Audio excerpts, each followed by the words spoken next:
So fast, floaty, and fun. I think those are the three words that I would use to describe what it's like to fly the Magni M26 gyroplane. So my name is Nate Wagner, and a lot of people have asked me to give a full review, at least my impressions of what it's like to fly this aircraft. So about a year ago, I was able to bring this from Florida back up to Wisconsin, and I'd already been flying the M24 and the M16. So Magni is an Italian manufacturer. Magni makes the M16 and the M22 as well, which are open tandem models. So similar to this one, this is a tandem, but it's enclosed, and these are open models. They also make the M24, which is a side-by-side enclosed model. So let's talk about a little bit of what a gyroplane is and what it's not, and why don't we compare that to a helicopter and an airplane. A helicopter and airplane, if they had a child, it would be a gyroplane.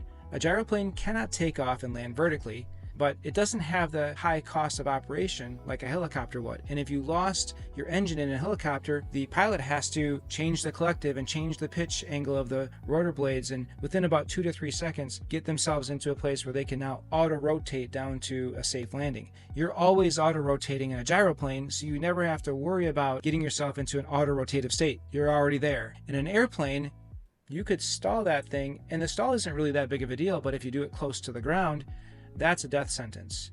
In a gyroplane, you are never going to stall those blades. They cannot stall. So you'll never get into a stall spin situation where you descend rapidly into ground.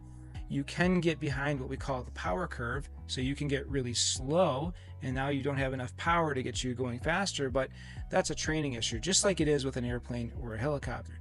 But there's a lot wider safety margin with a gyroplane, I think, than a helicopter or an airplane. But that being said, they have different missions, different purposes. So what's unique and different about the M26? So first of all, fast. This is the fastest model that they make. Top speed is 124 miles an hour, and you can cruise along about 115 to 120 and not feel like you're pushing the engine that hard. That's about 20 or so miles an hour faster than the other models, just depending on how you're flying them. Floaty. Okay, so what do I mean by floaty? A gyroplane cannot hover, but the closest thing to it is a minimum airspeed of about 20 miles an hour. So if I fly this along and I bring the power back and I start to float along and then add power again to see what the minimum speed is before I start to sink, it's about 20 miles an hour. And when I'm coming into land and I pull back in the power, it just wants to float along the ground. So I can really come in a lot slower with this aircraft than even compared to the M24, which I love to fly. And then fun. Because of its inline design, I can be really maneuverable with it. I can bank hard to the left, bank hard to the right, and it just is very sporty. It turns, you can go up, down, it just is a very maneuverable, fun aircraft to fly. And the reason I say fun and not aggressive is because gyroplanes in their modern design are really safe. And I think this is one of the things that I really want people to understand. I didn't believe this either until maybe 3 or 4 years ago. In my mind, a gyroplane was like a lawn chair in the sky, essentially waiting to fall out of the sky, crash into the ground. So I didn't have a great view of it until I started to watch some videos like this on YouTube, get a sense of what it's like to fly a gyroplane. With their inherent design of auto rotation, the horizontal stabilizer, the thrust line, the way that they're designed just makes them really safe aircraft to fly. So let's talk a little bit about the flight performance. The max speed is 124 miles an hour. And the minimum speed to maintain the same altitude is about 20 to 25 miles an hour. Its cruise speed is between 115 and 120. Cruising at 115 to 120 miles an hour will burn between, say, 5.5 to 6 gallons an hour. But if you really want to pull the power back, you can cruise along at a slower airspeed, about 3.5 to 4 gallons an hour. Depending on how you're set, your full endurance is going to be 3 to 5 hours, which will give you a range of about 350 to 450 miles. This aircraft is powered by the Rotax 915 IS, which is a 141 horsepower, fuel-injected and turbo-powered engine. For its horsepower, it's a very light engine, and therefore it allows it to be much more effective and reduce the empty weight of the gyroplane down to about 700 pounds. With a maximum weight of about 1320, you can have 620 pounds, and if you have full fuel in there, which is 24 gallons, you can have still 475 pounds of people and baggage. Depending on how you're equipped, your takeoff roll is going to be short. And when I say short, your takeoff roll is going to be between 100 and 250 feet, let's say. You'll climb out between 1,200 and 1,800 feet per minute. I regularly see 1,700 to 1,800 feet per minute. And then your landing roll, depending on your training and pilot proficiency, is going to be between 0 and 50 feet. Yep, you'll see people landing a lot longer, maybe because they just came in with way too much power. So let's talk about some flight characteristics. How does this feel? What are the ergonomics? What is the avionics and the panel setup like? So this gyroplane truly feels like a jet fighter strapped on. You've got plenty of room inside the cockpit from a shoulder width perspective. And unless you're like 6'3", 6'4", 6'5", which a lot of people are, this is going to fit you really well. If you're a little bit taller like that, this may cause your knees to bump into the instrument panel. You'd have to try it out for yourself. The visibility is awesome. To the left, to the right, without a wing, you can see up, you can see down, you can see in front of your nose, turn back and look behind you. It's got really good visibility, and it's one of the key reasons why people love flying a gyroplane. The avionics are well equipped. You've got weather, you've got traffic, you've got all your moving maps, you've got backup gauges, you've got all your engine monitoring information right in front of you. You can tap on the frequency right inside your Garmin Era and it will send it to your radio. So it's really well designed. Even in the back seat, the pilot has full engine monitoring, your airspeed, your vertical speed, your altimeter, and then they can see to the front everything they need to in addition to the avionics they have in the back. Speaking of the rear seat, the visibility is also really good from the rear seat. So when I've sat back there, I can see above the pilot's head, I can see to the side, both right and left. So I don't feel like you're really sitting in the back seat. A lot of aircraft, you feel like you're having to look around. This feels really comfortable. Now, you're still in the back seat, so it's not as good as the front seat, but it feels pretty good. From a storage perspective, I think it's really good for its class. Now, you're not going to be able to go hunting and put your moose in the back, and you won't be able to take your carry-ons and your roller bags and put them in places, but you and a passenger can fit a couple backpacks, a few duffel bags, and some more thoughtfully packed items and go for, even a week or so and have plenty of stuff in storage with you. So what's it like to fly in the winter versus the summer? So because of the enclosed canopy, the winter flying is great, as you'd expect.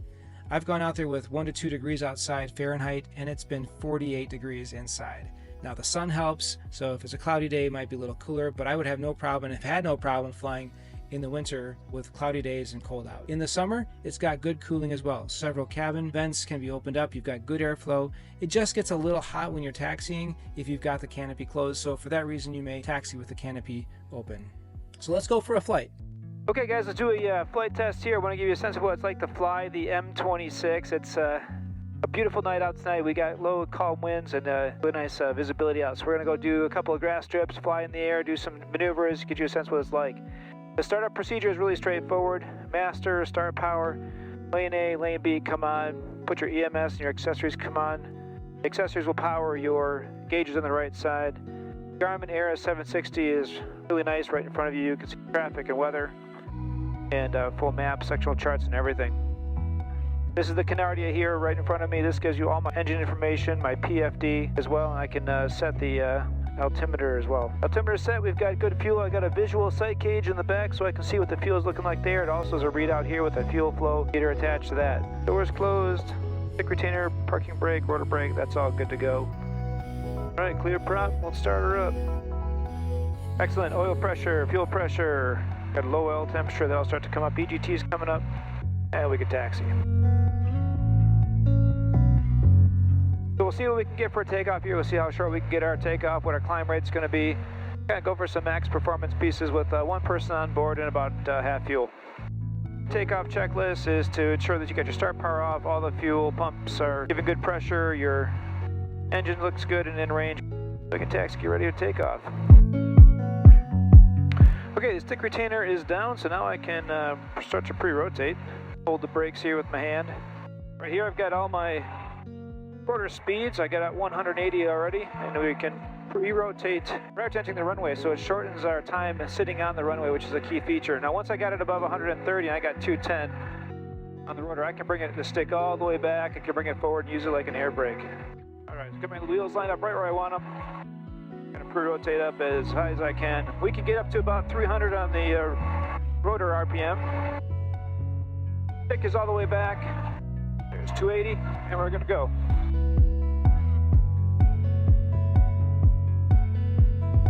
And we're up and off. I'd say that's about 150 to 200 feet. All right, we're gonna shoot for 65 or so miles an hour and see what our climb rate is. There we go. 1,000, 1,100, 12, 1,300. Yeah. About 1,400 feet per minute today. Pretty good. All right, so we're gonna do a low approach over a short little airfield down here. It's really just a grass strip. And as we do that, you'll get a good scene of what it looks like coming out and popping up out of that.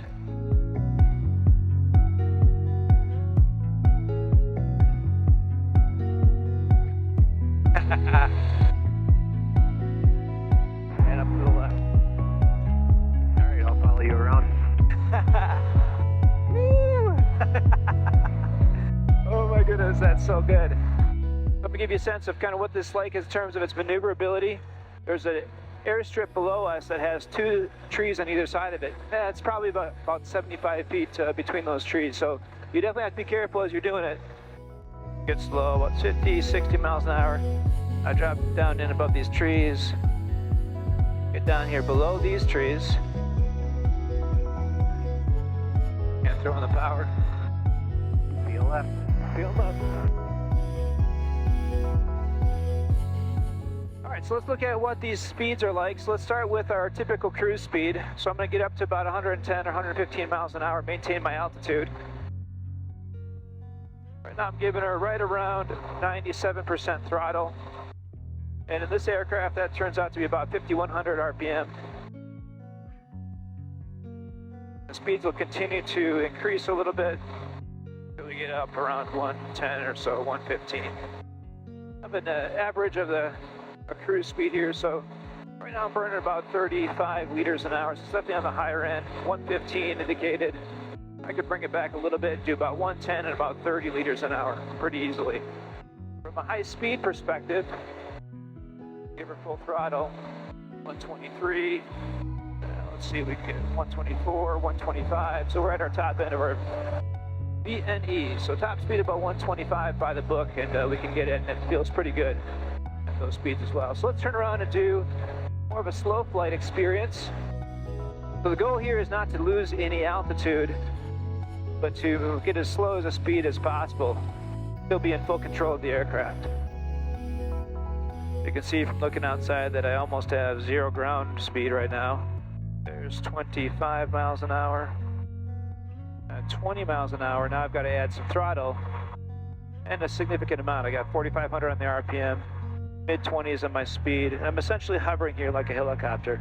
At this point, if I lost an engine, I've got enough altitude. It's one of the beauties of the gyroplane. We're going to show that right now. So if I lost my engine, I'm just going to pick a field below me, and I can nose down at almost 0 airspeed and still land. So let's get a sample of what that looks like. All right, let's say I'm flying along here. I'm even slow. I lose my engine. All right, I'm not freaking out. I'm not concerned. I'm looking at my options around me. Yeah, I've got a spot down here I could land. I don't need that much space. But I need to actually lose some altitude. Where I actually want to land is right below me. And you can see it off to my left down here. There's a little road down here.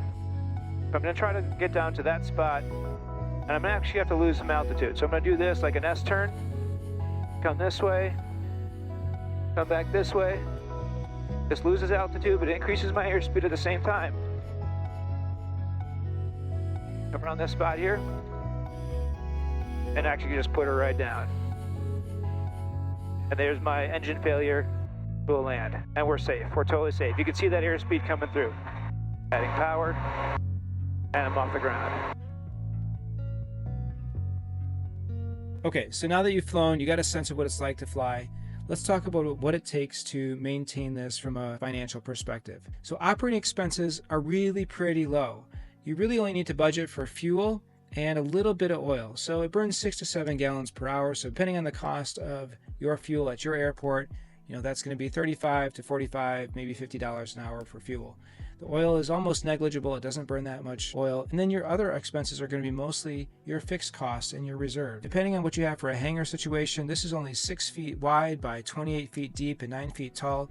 So you can tuck it into a lot of different little places, maybe share a hangar with someone else if you don't have your own. And insurance-wise, that's a little bit trickier situation because the insurance is not a huge market for these. So depending on your age and your experience, it may be between a few $1,000s and up. Okay, so now let's wrap it up with what something like this might cost. So as equipped with the avionics and the co-pilot stick in the back, this one comes in between $145,000 and $155,000. So at the end of the day, who is this really for? So I think this really fits the niche of someone who, first of all, loves the safety of the modern gyroplane. For me, that was the most critical. I was looking for something that I could have fun with. I could have great visibility. I love flying low to the ground, seeing where I'm flying over, and having the maneuverability to fly through rivers and through different bluffs and land in some backcountry strips and not be concerned about, if I were to lose my engine, where do I land? I've got options. And the fact that it does not stall spin, while I know that's a training issue, just removes one more of the challenges that you might face if you were flying an airplane. I still think, obviously, there's a great reason for people to own helicopters if they need the vertical takeoff and landing capabilities, and if you need an airplane for other purposes, especially speed, that's a really strong option. Now, some of the limitations of a gyroplane is that it only goes 120 miles an hour. So if you need that speed, you need something a little bit different. It can only take 2 people. So if you need a lot of storage or a lot of people, this isn't the option for you. But if you're okay flying with 2 people, a modest amount of storage and luggage, and a modest speed, and have all that flexibility around your maneuverability with safety built in, this is a really good option for you. So I hope that's been helpful to you. This is my personal review. This is what I think of it and my experience. I really like it. At the end of the day, if it was just me flying 90% of the time and I'm in a cooler climate, this is the aircraft that I would go with. We'll continue to do some reviews. I'll do a review of the M24 and the M16. If this type of content's helpful for you and you're getting a lot out of it, please let me know. Give us your thoughts. Obviously, subscribe, share it with a friend, and look forward to talking to you guys and seeing you on the next one.